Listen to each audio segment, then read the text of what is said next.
Welcome to the Deep Dive. We dig into the sources you send us, getting you the key info you need fast.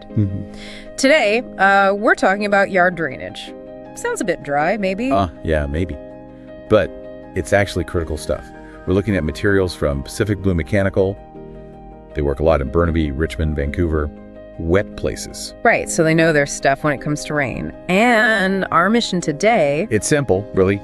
Understand why letting water just sit in your yard is, well, a really bad idea for your house, especially its foundation. Okay, let's get into that. The source material from Pacific Blue Mechanical mentions some obvious signs, right? Like water pooling after it rains hard. Yeah, puddles are a big clue.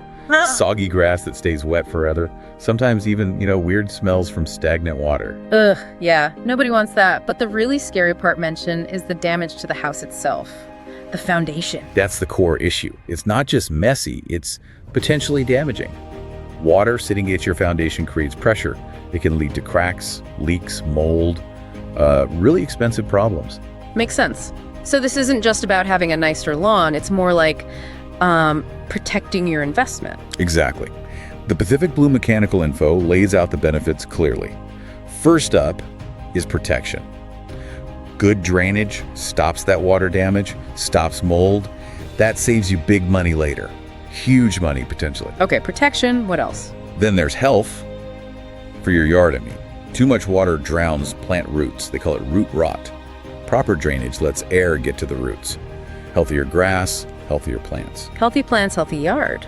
Sounds like at least a value, right? A nice yard looks good. Definitely boosts curb appeal, makes the whole property look better, which helps if you ever sell. Oh, and one more thing, pests. Right, bugs. Mosquitoes especially. They love standing water. Get rid of the standing water, you get rid of their breeding ground. Fewer bugs bothering you when you're trying to enjoy your yard. Okay, those benefits make a lot of sense anywhere. But let's talk Burnaby specifically. The Pacific Blue Mechanical site stresses the local climate, doesn't it? Those wet winters. Absolutely. Burnaby gets a lot of rain. A lot.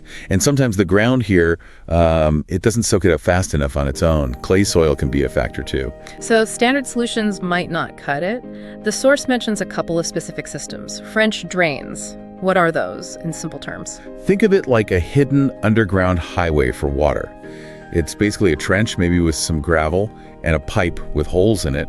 It collects water that's soaking into the ground and carries it away from your house. A hidden highway. I like that. So it stops the ground near the house from getting totally waterlogged. Precisely. It intercepts that subsurface water, keeps it away from the foundation walls. And the other one mentioned was a dry well. How's that different? A dry well is more like an underground holding tank. It's a pit filled with gravel, usually. Water from maybe your roof gutters or driveway flows into it. Okay. And instead of flooding the area, the water sits in the dry well and slowly, gradually soaks into the deeper soil around it. It helps manage big rushes of water, like during a heavy storm. Got it. So different jobs. French drain moves water away, dry well holds it and lets it soak in slowly. Kind of, yeah. They both help manage excess water, just in slightly different ways depending on the problem you're trying to solve. So wrapping this up, what Pacific Blue Mechanical seems to be saying is that good yard drainage, maybe using systems like these, isn't a luxury, especially around here. It's basic home protection. It really is. It protects your house, keeps your yard healthy, makes it more usable, even helps with pests. It's preventative. And they do stress that getting it installed right, professionally, is key to making sure it actually works when you need it. Right. Professional installation matters. So here's something to think about. We've talked about these, engineered systems being crucial for long-term protection, but what's one simple thing you can do? Like right now. Yeah. Think about keeping things clear. Like clearing leaves and gunk out of your gutters or making sure any drain covers in the yard aren't blocked. Simple stuff, but it helps those bigger systems do their job when the rain really starts coming down, keeps everything flowing,